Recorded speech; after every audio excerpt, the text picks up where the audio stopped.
It is 7:24, and Chris Hadfield just called it a beautiful Montreal morning. I know that there's a lot of people out there who would beg to differ because it is quite slushy out there. But we're here to talk about your brand new book, An Astronaut's Guide to Life, which, if you haven't picked it up yet, please do. A New York Times #1 bestseller. We were talking about that during the break. Yeah. I don't think it's #1, but it's a bestseller. I'm going to say #1. I'm going to decide that it's #1. Let's talk a little bit about the process of writing the book.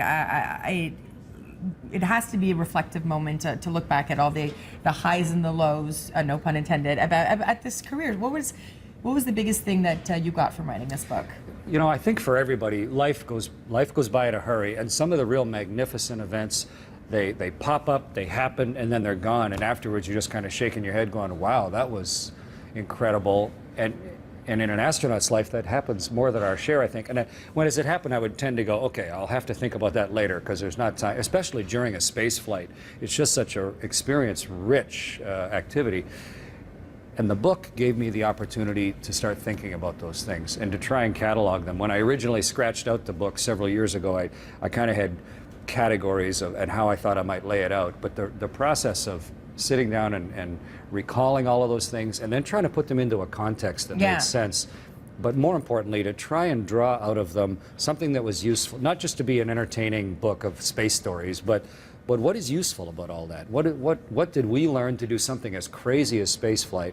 When you exaggerate it and magnify it, maybe there's something in there that is of use to everybody. And what is it? Is there a life lesson, I guess, for us Earth dwellers? Hopefully there are a few. I would say probably the most important one is, how do you deal with fear? Because so many people limit something they do in life because they're afraid of it. I just won't do that section of life, whether it's bungee jumping or going into a dark room or walking down an alley with spider webs or something. I won't do that because I'm afraid of X. How do you deal with that? Because we ride rocket ships, which should make you terrified.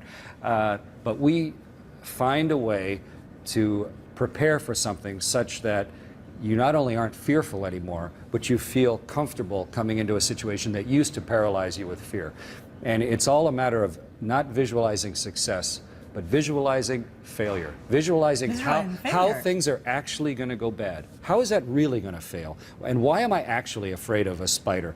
Most spiders are innocuous, right? Yes. There are a couple that are nasty, but should you really be afraid of every spider in the world and never go down a place where there are spider webs just because in truth it's only a tiny little fraction of it that you're afraid of? It's the same with rocket ships. It's not everything. Spiders it's just a and few, rocket ships, no, but it's a few parts of it that are actually fearful, and how you prepare for that and get around it.